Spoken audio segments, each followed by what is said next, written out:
할렐루야. 오늘 같은 날 오신다는 것은 또 하나의 믿음이겠죠. 이런 시대에 있어서 어떤 결정을 내린다는 것은 참으로 어렵습니다. 어떤 교회들이 벌써 오늘의 예배를 취소한다든가 그런 일들도 있고, 주위에서 보니까 또 여러 가지 일들이 생기고 있는 가운데서 오늘 목사님도 계속적으로 고민을 하시는 것 같아요. 과연 우리는 어떤 선택을 해야 되고 어떤 결정을 해야 되는지 해야 될 텐데, 무엇보다 이것들 가운데서도 이러지도 저러지도 못하는 이런 상황 가운데서 특별히 하나님이 주시는 지혜가 필요할 것을 믿습니다. 그리고 또 하나님이 주시는 보호하심이 필요할 것을 믿고 나가야 되고요. 오늘 같은 이 자리에 있어도 분명히 우리는 피해야 될 거예요. 오늘 이 지금의 상황 같으면. 하지만 우리가 하나님 앞에 나와 있는 이상 하나님께서 비록 내 뒤에 있는 권사님이 침을 튀기면서 기도하지만 그 침을 주님께서 막아주셔서 발열수견을 죽이시고 보호하실 것이라는 믿음 가운데서 우리가 이 자리에 머물길 원합니다. 그래서 기도하는 데 있어서 소극적으로 기도하지 마시고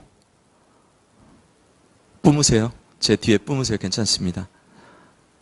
중세 때 이런 일이 있었습니다. 그 중세 때 그 한 지역을 페스트가 뒤덮어버렸습니다.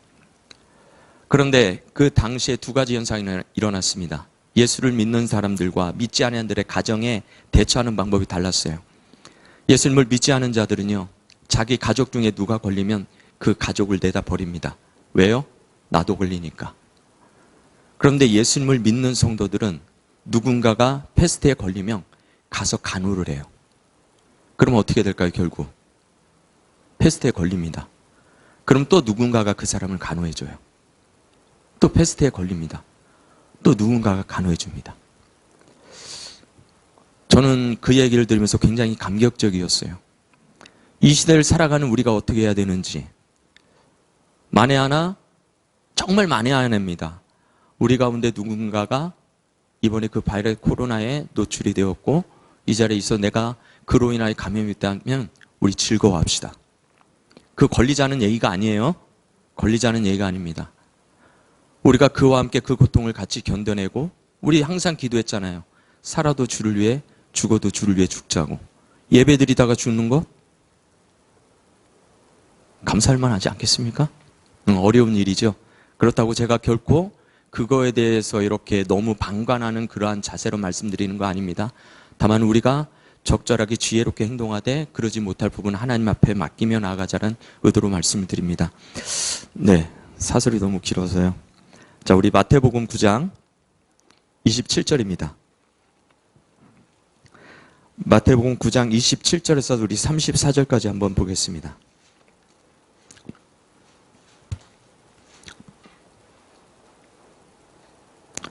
자, 우리 한 절씩 돌아가면서 교독하겠습니다. 예수께서 거기에서 떠나가실새 두 맹인이 따라오며 소리질러 이르되 다윗의 자손이여 우리를 불쌍히 여기소서 하더니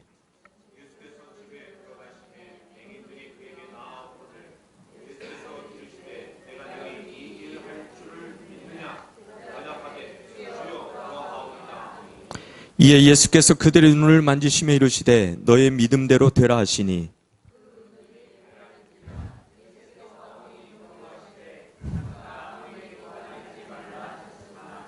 그들이 나가서 예수의 소문을 그 온 땅에 퍼뜨리니라.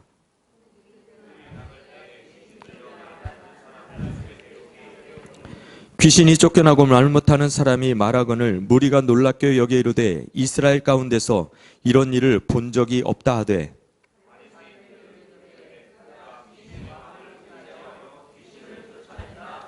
아멘. 자, 우리 말씀 한 절 더 보겠습니다. 이사야 30장 18절 19절입니다. 이사야 30장 18절 19절 말씀입니다. 구약 1001페이지입니다. 우리 같이 읽어보도록 하겠습니다. 18절 19절입니다. 그러나 여호와께서 기다리시나니 이는 너희에게 은혜를 베풀려 하시며 일어나시리니 이는 너희를 긍휼히 여기려 하심이라. 대저 여호와는 정의의 하나님이시라. 그를 기다리는 자마다 복이 있도다. 시온에 거주하며 예루살렘에 거주하는 백성아, 너는 다시 통곡하지 아니할 것이라. 그가 내 부르짖는 소리로 말미암아 내게 은혜를 베푸시되 그가 들으실 때에 내게 응답하시리라. 아멘. 오늘의 말씀의 제목은 그날 이후. 한번 따라 세울까요? 그날 이후. 네. 아일랜드 태생으로 극작가이며 소설가인 오스카 와일드가 쓴 그날 이후라는 글에는 재미있는 상상이 쓰여 있습니다. 그 내용 중에 한 부분이 이렇습니다. 예수님께서 어느 날 지상에 계실 때 은혜를 베푼 자들이 어떻게 살아가고 있는가를 살펴보기에 지상에 와서 여러 사람들을 만나시는 부분이 있습니다. 잠시 후 예수님은 한 여인을 만납니다. 그런데 이 여인은 몸을 파는 여인이 되어 문 남성들의 희롱 속에 묻혀 있었습니다. 예수님이 이렇게 얘기합니다. 자매님, 어쩌다 일이 되고 말았소? 아, 예수님, 제가 바로 그 귀신 들렸던 사람입니다. 당신은 저를 새 사람으로 만들어 주셨습니다. 그런데 귀신 들려 있을 때는 행복과 불행을 전혀 모르고 살았었는데 제정신으로 돌아와 행복과 불행이 무엇인지 알았을 때는 나를 위한 아무런 행복이 없었습니다. 희망과 미래가 없었습니다. 그래서 저는 더욱 고독해졌고 그러다가 이렇게 깊은 악의 구렁텅이에 빠지게 되었습니다. 하고 볼멘 소리로 신세 타령을 합니다. 이제 예수님은 깊은 상념 속에서 갈릴리로 가십니다. 한 불량자가 선창가에서 피투성이가 되어 싸우고 있는 광경을 목격합니다. 여보게 청년, 대낮에 이게 무슨 짓인가? 아, 예수님 아니십니까? 저는 바로 소경이었던 자입니다. 전에 안 못 보던 소경이었을 때 당신은 나의 눈을 뜨게 하여 주셨죠. 그때는 정말로 기뻤고 온 세상이 나의 것 같았습니다. 그러나 정작 눈을 뜨고 나니 세상 돌아가는 꼴을 보니 차마 눈 뜨고 볼 수 있어야죠. 차라리 소경으로 있을 것을 하고 후회도 되었답니다. 결국 저는 화풀이를 하다 보니 이렇게 되어버렸습니다. 하고 흐느껴 옵니다. 먼저 이들에게는 그날 무슨 일이 있었으며 또 그날 이후에는 또 어떤 일이 있어서 이렇게 되었을까요? 오늘 여러분들이 읽었던 마태복음 9장 27절 30절에 보면 이런 얘기입니다. 예수님께서는 두 맹인이 자신을 부르는 소리에 응답하셔서 그들에게 다가갑니다. 그리고 그들의 믿음을 보시고 눈을 고쳐주시죠. 또한 이어서 귀신 들려 말 못하는 사람을 사람들이 데려왔을 때 역시 귀신을 쫓아내어 온전한 모습으로 회복시키심을 보게 됩니다. 자, 이것을 한마디로 하면 우리는 은혜라고 합니다. 예수님이 만나주신 그날, 그들은 예수님을 통해 하나님의 은혜를 경험하게 되었고 또 그들에게 그날은 구원의 날이었습니다. 분명 여러분에게도 하나님의 은혜로 가득했던 그날이 있으시죠? 그날을 기억해보면 마냥 행복하며 기쁘지 않으신가요? 왜 그럴까요? 바로 그 은혜란 값을 치를 수 없을 정도로 귀한 것을 아무런 대가 없이 주어지기 때문입니다. 이 은혜는 하나님의 언약을 통해서 또 나타났고요. 예수 그리스도로 말미암아 성취되었던 것입니다. 오늘 청년들이 나와서 제가 이렇게 보려니까 제 눈이 바쁘네요. 그래서 조금 뒤로 왔습니다. 하나님은 예수 그리스도를 이 땅에 보내셔서 인류의 죄를 대신해 십자가에 죽게 하시고 또 부활하게 하심으로써 은혜의 새 시대를 여셨습니다. 그에 대한 은혜의 수혜자가 바로 오늘 이 자리에 있는 저와 여러분들임을 믿습니다. 뿐만 아니라 그 은혜가 은혜될 수 있는 이유는 100% 그분의 자비와 인자하심으로 주어졌기 때문입니다. 에베소서 2장 8절 9절에서는 이렇게 말합니다. 너희는 그 은혜에 의하여 믿음으로 말미암아 구원을 받았으니 이것은 너희에게서 난 것이 아니요 하나님의 선물이라. 행위에서 난 것이 아니니 이는 누구든지 자랑하지 못하게 함이라. 아멘. 한마디로 말해서 우리에게 주어진 그 은혜는 우리가 잘나서도 아니고 은혜를 받을 만한 자격이 되어서 구원을 받은 것이 아니라는 것입니다. 오직 전적으로 하나님의 거룩한 사랑 때문입니다. 그러므로 그 은혜에 대하여 만에 하나 은혜에 대한 대가를 지불하려고 한다면 그 순간 은혜는 은혜되지 못하고 싸구려가 됩니다.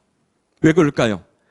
지금의 어떤 경우처럼 물질로 은혜의 값을 지불하게 하든지 또 대가의 헌신을 요구한다면 은혜는 기브 앤 테이크가 되므로 하나님의 은혜의 수준을 시장에서 물건을 사고 파는 정도의 수준으로 낮춰지게 되는 거예요.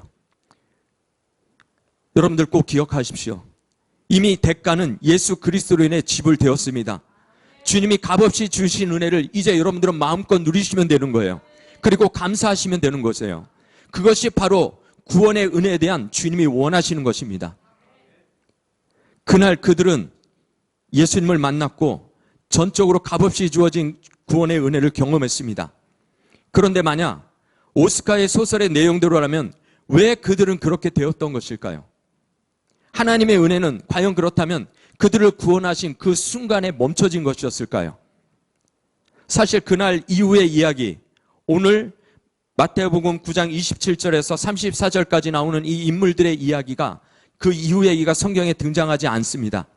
그래서 저는 여러분들과 구약의 본문을 통해 오스카의 소설을 전제로 그 해답을 찾아가 보려고 합니다. 왜 구원을 경험했던 그들이, 하나님의 은혜를 경험했던 이들이 왜 다시금 음란의 자리로, 또 싸우는 자리로 하나님의 받은 은혜를 왜 원망하고 있었는지 오늘 그 해답을 찾아가 보려고 합니다. 그래서 그 해답을 여러분들이 아까 읽었던 이사야 30장 18절 19절 말씀입니다. 우리 다시 한번 보겠습니다. 자, 우리 18절 19절을 우리 다시 한번 볼 텐데요. 우리 같이 한번 다시 읽겠습니다.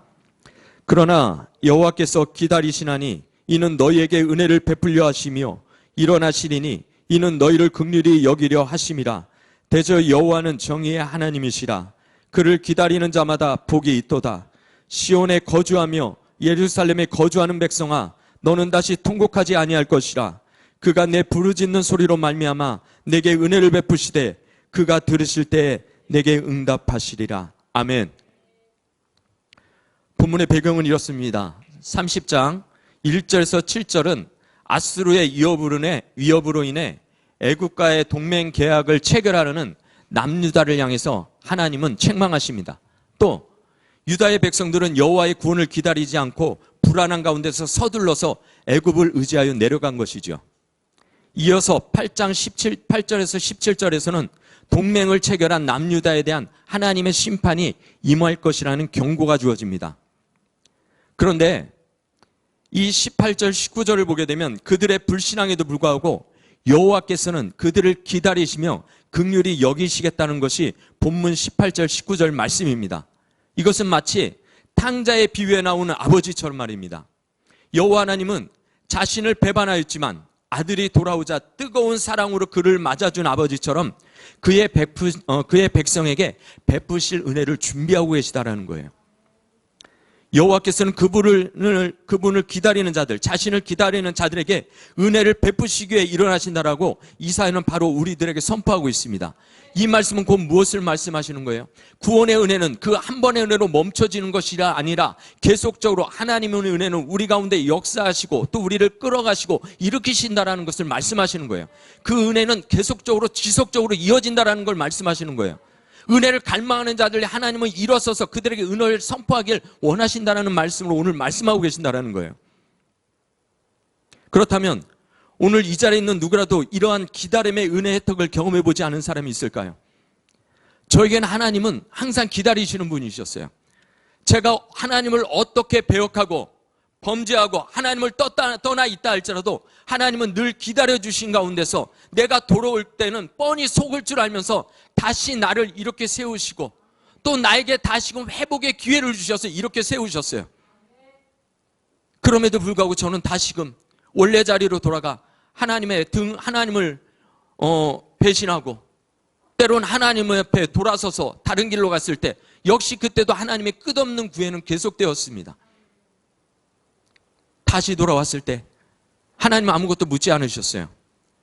너 왜 이렇게 했냐라고 한 번도 묻지 않으셨어요. 그저 아버지의 사랑처럼 탕자의 그 아버지와 같이 그저 나를 끌어안심으로써 그 끌어안으심이 내 모든 죄를 깨닫게 하셨고 내가 하나님 앞에 얼마나 떠나 있었던 거리를 알게 하셨고 얼마나 내가 하나님 앞에 죄를 지었는가를 알게 하셨던 품이었습니다. 그런데 오늘 본문에서는 안타깝게도 여호와의 인자와 자비를 모든 백성이 경험할 수 있는 것이 아님을 말합니다. 18절 하반절에 이렇게 얘기합니다. 그러한 은혜를 경험할 수 있는 이들은 바로 여호와를 기다리는 자라고 말씀하십니다. 또 19절, 시온에 거주하며 예루살렘에 거주하는 백성이라고 말씀하고 있습니다. 이것은 바로 하나님을 신뢰함으로 다른 곳에 눈을 돌리지 않는 사람을 말합니다. 또한 하나님의 임재가 있는 시온과 예루살렘을 떠나지 않고 거주하는 이들입니다.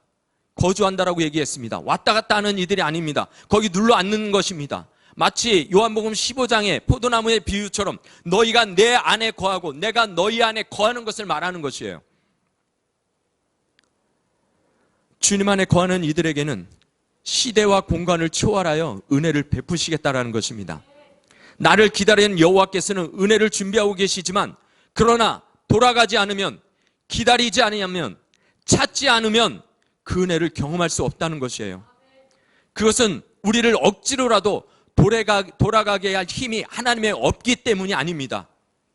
만약 억지로 우리를 데려다가 그 은혜를 주신다면 어떻게 될까요? 그 은혜의 가치를 모르는 그가 그것이 은혜임을 모를 것이고, 또 그 은혜는 자기 자랑이나 교만이 될 것이고, 그 은혜는 결국 싸구려로 그에게 곧 잊혀져 버릴 것입니다. 실제로 예수님께서 공생의 기간 동안에 많은 자들을 향하여 기사와 이적을 나타내셨습니다. 그들은 고백했어요. 하나님의 아들이라고 고백했던 많은 자들이 있었고, 오늘 마태복음의 본문에서도 이 맹인들이 예수를 향하여 뭐라고 고백해요? 다윗의 자손이요. 그들은 다윗의 자손에게서 메시아가 나올 것을 알고 있었던 자들이었어요. 물론 오스카의 소설이 그 이야기를 그렇게 끌고 갔지만, 만약에 그것이 사실이라면 다윗의 자손이라고 고백했던, 메시아를 고백했던 그들이 왜 예수님을 떠나게 되었고 왜 그런 다시 원래 삶으로 돌아가게 되었다는 것입니까?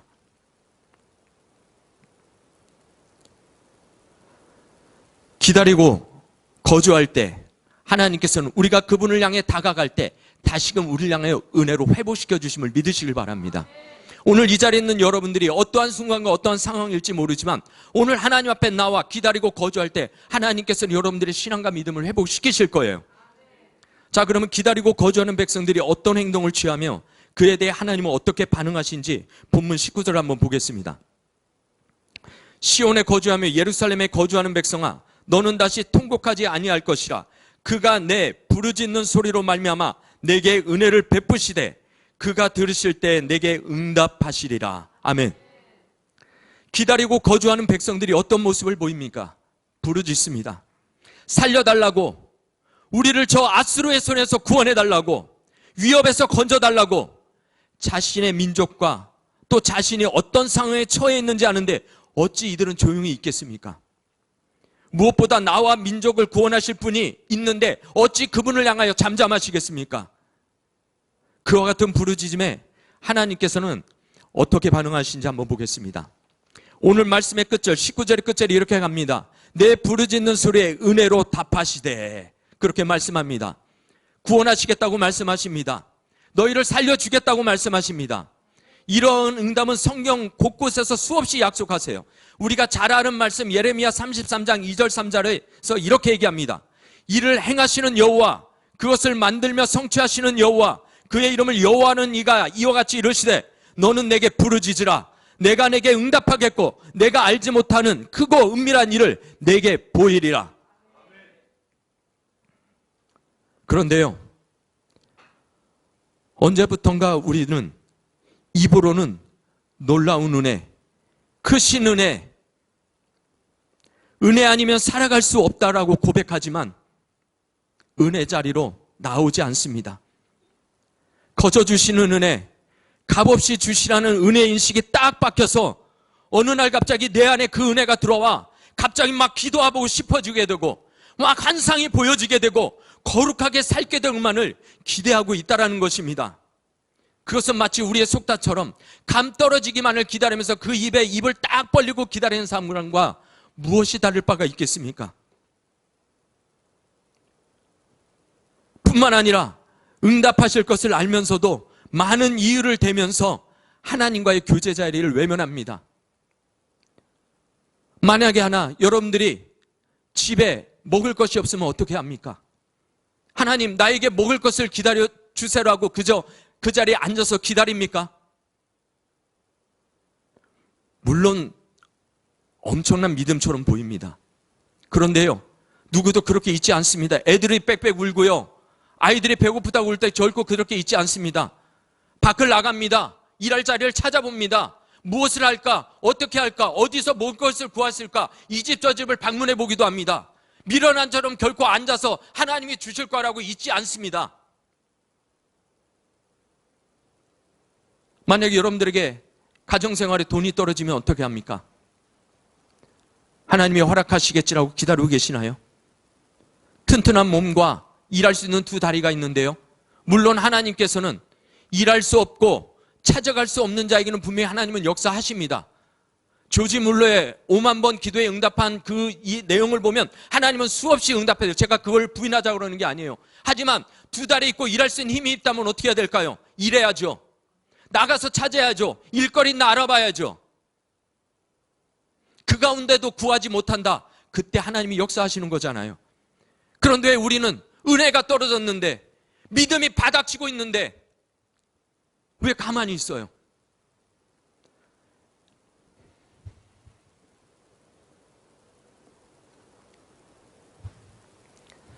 제가 청년들과 이야기하면서 가장 가슴 아플 때가 이 이야기입니다. 저는요, 지금의 제 상태가 아무것도 하고 싶은 게 없어요. 예배 자리도 나가고 싶지도 않고요, 기도하고 싶지도 않아요. 성경을 읽고 싶은 마음은 더더욱 없어요. 그 얘기를 들을 때면요, 저는 어찌할 바를 모르겠어요. 그러면 어떻게 해야 돼요? 왜 배고플 때는 냉장고 뒤져보고 싱크대 열어보고 누구한테도 전화로서 밥 사달라고 하면서, 왜 은혜는요, 믿음이 약해지고 바닥에 떨어졌을 때는요, 그것을 가만히 앉아서 어느 순간 하나님이 내 안에 기도할 마음 확 주셔가지고 오늘은 왠지 기도하고 싶어, 교회 가야지.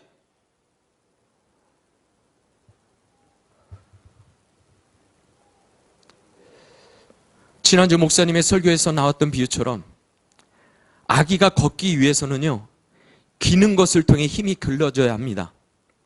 또 그리고 넘어지고 일어서는 것을 반복하다가 결국은 그 힘이 생겨서 결국 걷게 되는 거잖아요.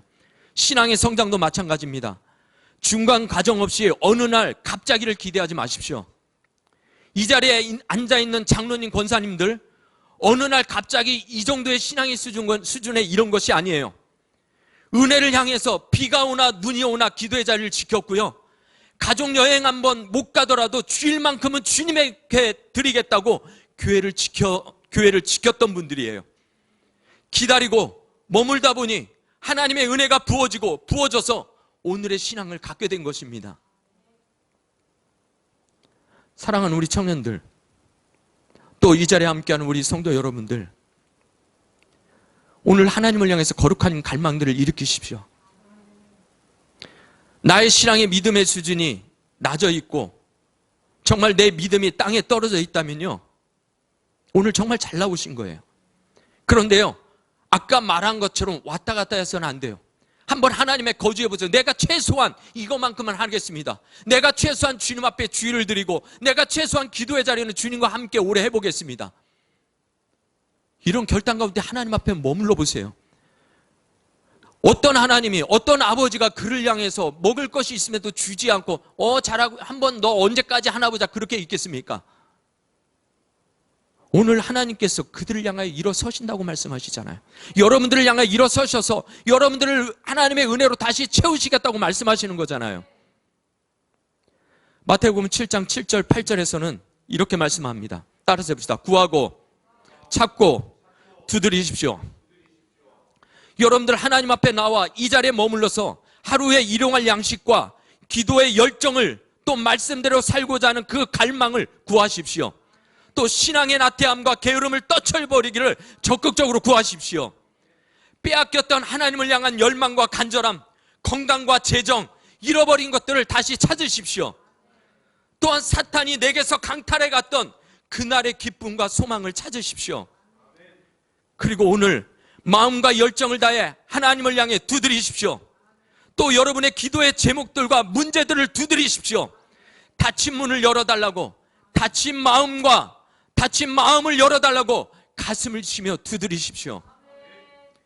구하고 찾고 두드리는 성도들에게는요, 결코 그날 이후 그날이 오지 않을 겁니다. 어떤 그날을 말씀하신지 아시죠? 하나님의 은혜를 경험했던 그 소경, 하나님의 은혜를 경험했던 그 귀신 들린 여인,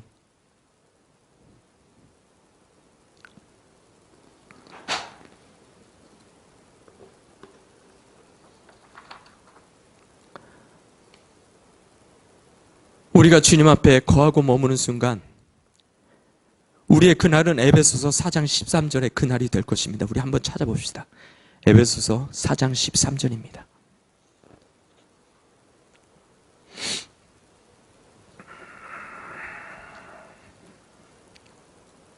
에베소서 4장 13절입니다.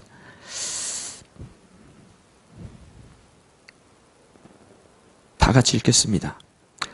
우리가 다 하나님의 아들을 믿는 것과 아는 일에 하나가 되어 온전한 사람을 이루어 그리스도의 장성한 분량이 충만한 데까지 이르리니. 아멘. 우리의 그날의 모습은 이렇습니다. 어떠할 때요? 하나님 앞에 거하고 거주하면서 기다리고 하나님 앞에 부르짖는 자들을 통해 하나님께서는 우리를 어떻게 만들어 가세요? 그리스도의 장성한 분량이 충만한 데까지 이르게 만들어 가신다는 거예요. 그렇다면 우리의 삶이 어떨까요? 그것은 우리가 찬양으로 고백했던 것처럼 주 예수와 동행하니 그 어디나 하늘나라를 이 땅에서 누리게 되지 않겠습니까? 끝으로 저는 오스카 와일드의 소설을 각색해 보고자 합니다. 그날 이후, 예수님께서는 어느 날 지상에 계실 때 은혜를 베푼 자들이 어떻게 살아가고 있는가를 살펴보기 위해 지상에 와서 여러 사람들을 만나십니다. 잠시 후 예수님은 한 여인을 만납니다. 이 여인의 표정은 너무도 밝고 그녀의 입술에는 웃음과 찬송이 떠나지를 않습니다. 그때 여인이 예수님을 돌아봅니다. 예수님 아니세요? 저예요. 귀신 들려 말 못했던 저예요. 그날 예수님이 저를 고쳐주셨죠? 그때 제 입이 열리고 혀가 풀리자 저는 입을 다물 수 없었어요. 나를 구원하신 하나님의 은혜를 찬양하고 싶어서요. 그날 이후 저는 이곳 저곳을 다니며 예수님이 회복시켜 주신 목소리로 찬양을 드리며 또 그날을 증거하며 기쁘게 살고 있어요. 뿐만 아니라 주님의 제자들과 함께 예루살렘 교회의 성가대 지휘자로 하나님을 찬양하고 있어요. 그때 주님께서 여인에게 말씀하셨습니다. 내 딸아, 잘하였다. 충성된 종아, 복음의 향기가 되었구나. 예수님께서는 기쁨을 가지고 갈릴리로 가십니다. 한 남자가 선창가에서 그물을 수선하고 있습니다. 잠시 후 그는 발걸음을 옮겨 으슥한 곳으로 갑니다. 순간 예수님의 마음은 불안해졌어요. 그러나 그곳에는 도착해 보니 가난하고 병든 자들이 있었고 그는 자신이 애써 잡은 물고기들을 그들에게 건네주었어요. 그때서야 몸을 돌이켜 그는 예수님을 보았어요. 아니, 예수님 아니세요? 저 그날 예수님이 제 친구와 함께 눈을 뜨게 해준 그 소경이에요. 그러자 예수님이 물었죠.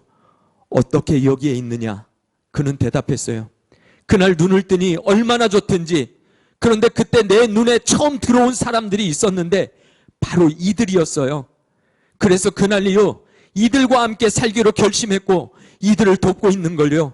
오늘은 저에게도 물고기 153마리를 주셔서 이렇게 풍족하게 나누고 있어요. 예수님께서 그에게 말씀하셨어요. 잘하였다. 충성된 종아, 내가 오병이어가 되었구나. 사랑하신 여러분, 그날 이후 현재 오늘 당신은 어떤 모습입니까?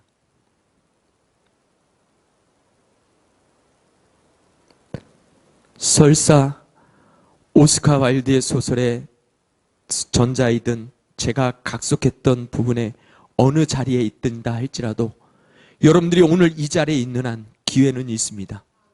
오늘이 바로 다시 주님의 은혜를 경험할 수 있는 기회가 될 것이고, 여러분들이 다시 그 은혜로 말미암아 이러한 기쁨의 삶, 능력의 삶, 새로운 은혜의 삶을 살아가게 될 기회가 될 것이 바로 오늘임을 믿습니다. 여러분들 오늘 이 시간에 하나님 앞에 기도할 때 우리 간절히 한번 부르짖어 보기를 원합니다. 하나님 앞에 전심을 다해서 내 상태와 내 믿음의 상태, 믿음의 크기, 또 나의 문제, 또 내 존재를 하나님 앞에 드리고 하나님 앞에 한번 간절히 기도할 수 있는 여러분들이 되시길 바랍니다. 분명한 것은 하나님이 우리의 부르짖음 가운데 응답하여 주시고, 그 부르짖음 가운데 지금의 이 땅과 열방을 다스리셔서 하나님께서 기도하는 자들을 통하여 이 위기를 극복하게 하실 것이라는 것입니다. 수많은 사람의 목숨에 위협이 있고, 또 나와 내 가정과 또 우리 교회가 여러분들의 지금 오늘에 달려 있다면 여러분들이 결코 오늘의 기도를 가벼이 여기지 않을 것을 믿습니다. 이 시간 여러분들과 함께 찬양하고 우리 같이 기도할 텐데요, 온 힘을 다해서 주님 앞에 드리며 온전히 부르짖으며 나아가는 귀한 믿음의 성도들이 되길 간절히 원합니다. 우리 함께 기도해, 우리 함께 찬양하면서 우리 주님 앞에 드리도록 하겠습니다.